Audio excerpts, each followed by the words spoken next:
Voilà.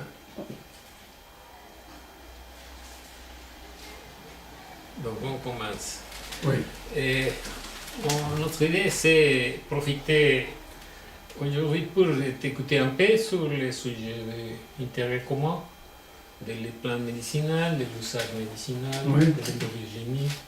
Qu'est-ce que sont les choses que tu veux partager avec notre confrère au Mexique?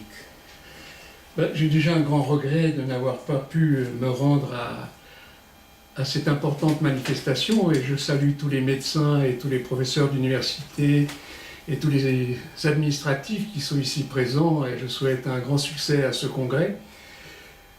Écoute, ça fait maintenant plus de 25 ans que nous nous connaissons et que nous travaillons en étroite collaboration. Le travail qui a pu être fait au Mexique par toi pendant toutes ces années est vraiment considérable puisqu'il a permis de créer un centre officiel de traitement des malades à l'aide des plantes médicinales. Parce que le message que je voudrais faire passer aujourd'hui, c'est qu'il faut réintroduire le malade au centre du système de soins. Vous voyez, actuellement, en France, nous avons ce qu'on appelle le système d'assurance maladie, alors qu'on devrait plutôt l'appeler assurance patient, assurance malade.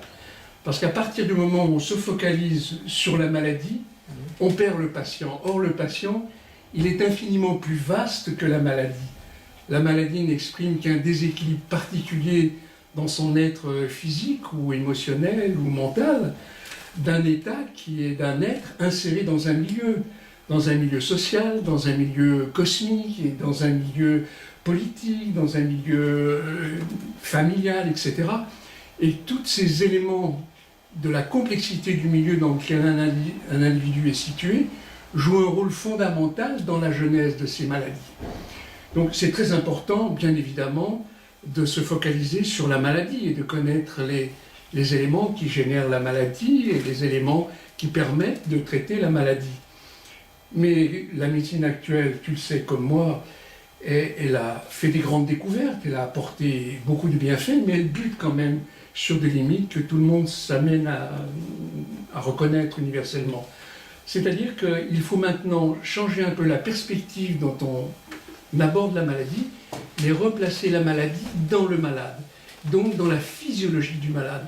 Et la physiologie du malade, ça implique la connaissance de la vie du malade, de l'histoire du malade, de la façon dont ces maladies se sont constituées au fil du temps, de tout son espace de vie, depuis la naissance jusqu'au moment où la maladie explose. Parce que la maladie, elle n'apparaît pas par hasard, elle est la conséquence d'un ensemble de facteurs qui ont modifié l'équilibre physiologique d'un individu qui font que, eh bien, un jour il va déclencher ou elle va déclencher un cancer du sein, un autre va faire une maladie immunitaire et un troisième va faire une polyarthrite rhumatoïde. Ces maladies, elles n'apparaissent pas par hasard.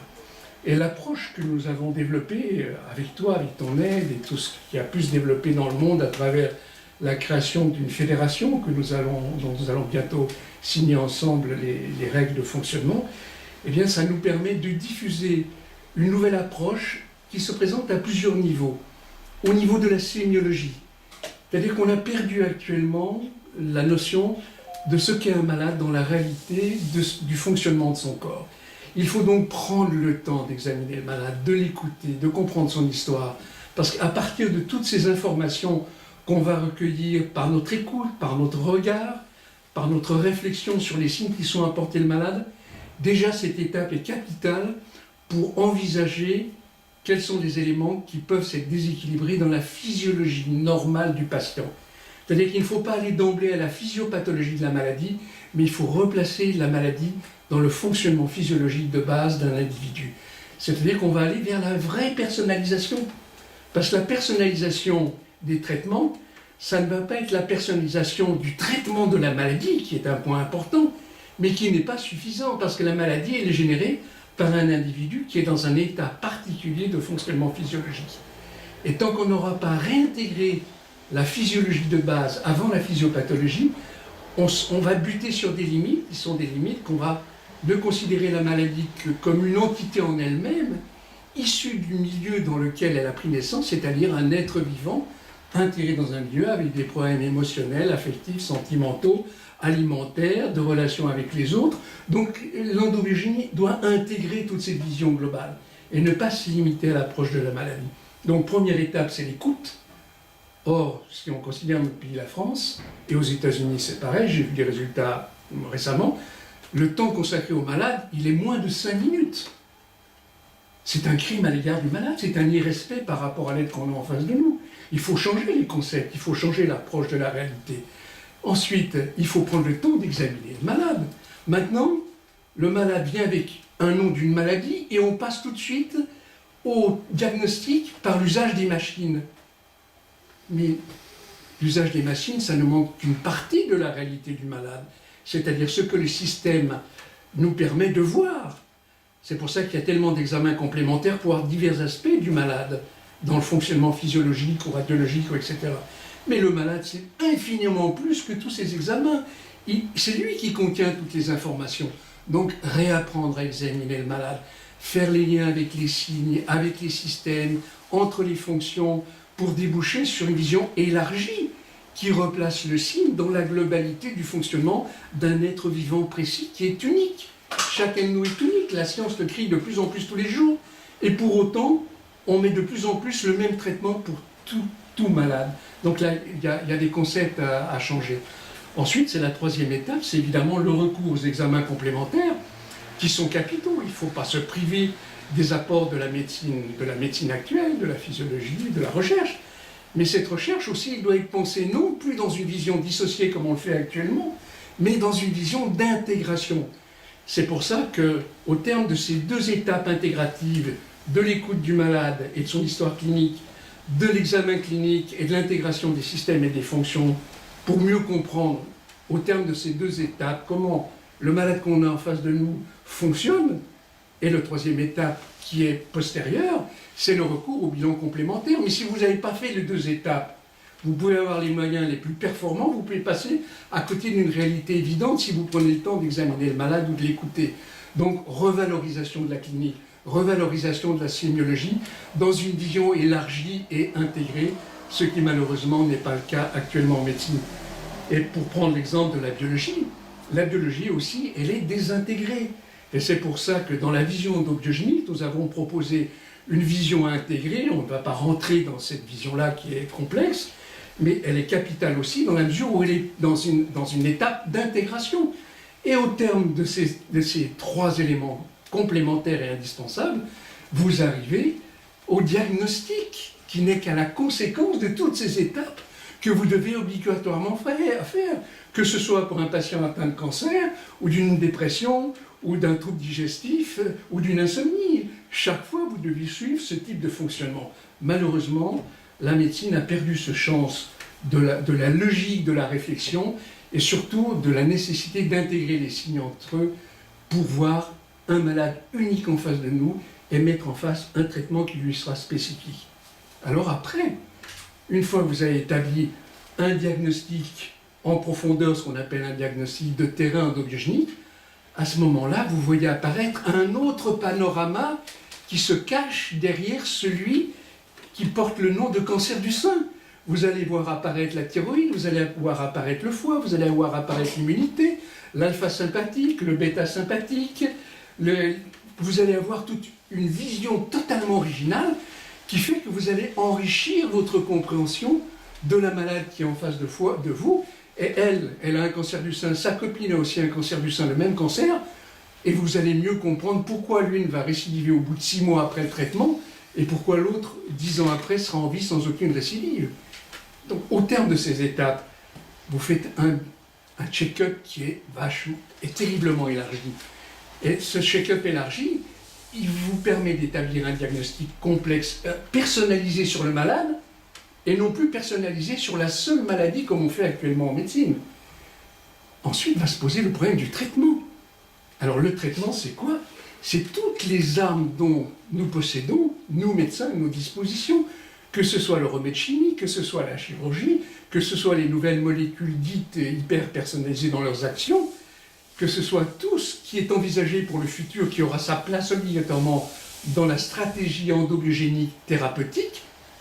Mais l'élément fondamental, sur lequel nous travaillons, nous en France, depuis 40 ans avec Durafour, et au Mexique depuis plus de 20 ans maintenant, et où nous voyons les conséquences positives de cette approche, c'est-à-dire que vous allez vers une revalorisation de la plante médicinale et vous la réintroduisez dans le système de santé comme l'élément de base quotidien pour le traitement des malades.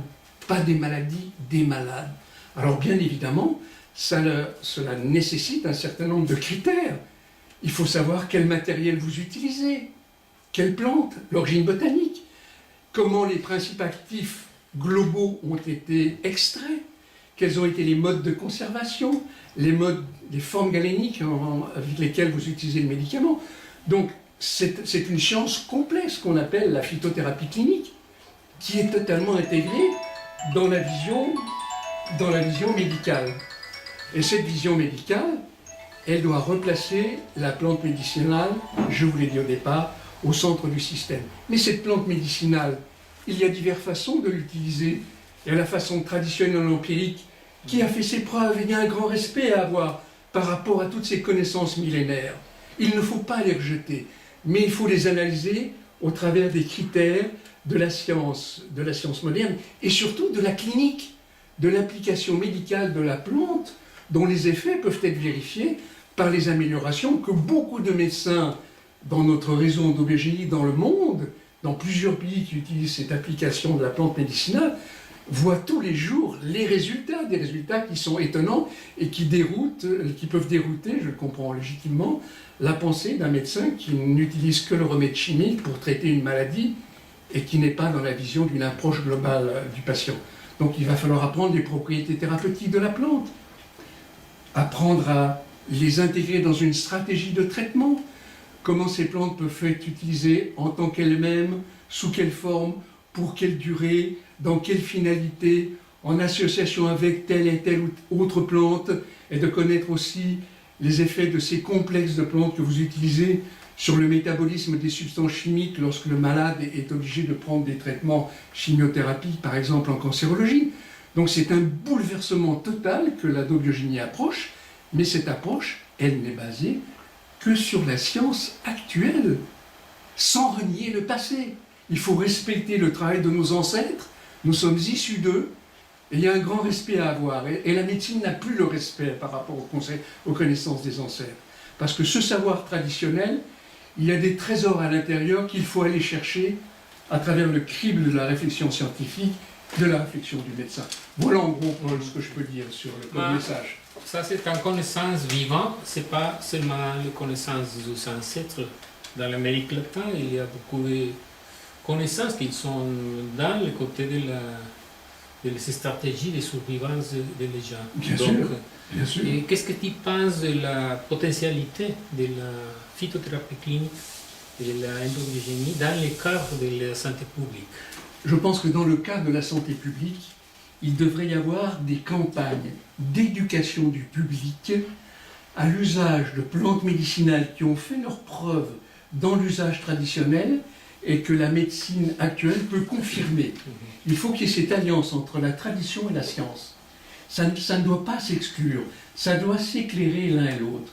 Mais je pense que si on réintroduisait une formation du public à un usage cohérent des plantes médicinales d'après les données de la tradition, et Dieu sait s'il y a une tradition très forte au Mexique, mais cette tradition, elle doit être éclairée par la science, elle n'est pas en opposition, tu vois. Je ne voudrais pas qu'on fasse d'un côté la tradition, ça c'est le monde de la tradition, c'est le monde de la science. À ce moment-là, on fait une dichotomie qui serait préjudiciable à long terme pour l'avenir de la phytothérapie clinique. Il faudrait que d'abord, tous les médecins, mexicains comme français comme autres, réapprennent l'usage de la plante médicinale. Donc derrière tout ça, il y a un problème de formation. Donc il y a un problème de choix politique. Donc il y a un problème, comment se situe l'usage de la plante par rapport à l'usage du médicament de synthèse dont la fonction est essentiellement une fonction de faire partir les symptômes de la maladie. Alors que là, nous sommes dans une vision beaucoup plus large, où on traite aussi la maladie, mais dans le même temps, il faut traiter le fond du malade. Et la plante médicinale, par la façon dont elle est le fruit de l'élaboration de la vie dans le végétal, elle renferme des substances chimiques, naturelles, qui ont des effets considérables sur le corps humain quand on sait bien les utiliser. Et donc là, ça revient à la notion, il faut que ce soit des automédications dirigées. On ne peut pas dire aux gens, faites n'importe quoi avec les plantes. Parce que tu as des malades qui font des automédications, parce qu'on leur dit, cette plante est bonne pour le foie, mais dans la façon dont leur foie, eux, réagit, ça peut se retourner contre eux, ça peut être négatif. Tu vois. Donc, il faut une collaboration, si tu veux, entre la tradition et la science. Il ne faut pas qu'il y ait un fossé comme il est actuellement. C'est très préjudiciable aux malades. Et qu'est-ce que tu penses du défi de mettre la proposition d'une médecine intégrative et aussi de la phytothérapie clinique dans le cadre des services de soins publics? Je pense sur le mot-clé de l'accessibilité.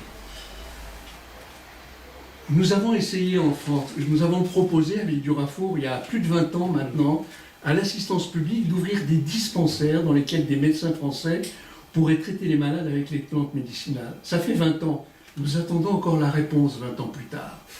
Si tu veux, c'est un challenge extrêmement considérable pour des raisons à la fois de principe, pour des raisons économiques, pour des raisons alléguées pseudo-scientifiques, mais jamais personne en France n'a réellement considéré, par rapport à la question que tu poses, la possibilité qu'il y aurait, sous contrôle du ministère de la Santé, de créer des dispensaires de soins où la plante médicinale serait la base de la médecine. Au contraire, on exclut la plante médicinale de la réflexion scientifique dans notre pays, et pas seulement dans notre pays, dans la majorité des pays d'Europe.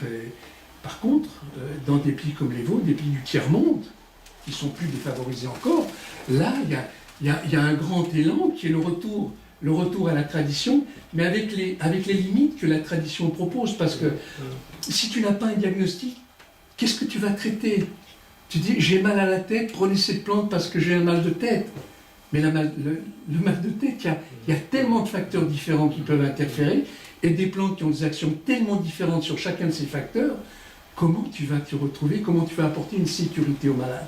Mais il y a quand même des grandes plantes qui pourraient être utilisées quotidiennement dans le cadre d'une prévention de base et qui permettrait de développer l'économie phytothérapique des pays qui vont dans cette voie-là et qui ne soient pas aliénés au monde de la chimie exclusivement. La chimie, elle a sa place, mais c'est une place exclusive de tout le reste, alors que ça devrait être une place limitée, mais bien ciblée, parce qu'elle utilise cette place dans des cas très déterminés et précis. Mais elle ne devrait pas être généralisée comme elle l'est maintenant. Il faut introduire la plante dans le système de santé, oui. C'est sûr. Peut-être comme la dernière question, qu'est-ce que sont votre mots dirigés à les confrères, et aussi plutôt à les confrères jeunes qui sont dans la démarche de la médecine? Alors, les confrères jeunes qui sont donc au cœur des données actuelles de la science, de la génomique fonctionnelle et de tout ça, de tous ces thérapeutiques ciblées, n'ayant pas la pratique, ne voient pas dans la réalité des faits les limites de cette approche.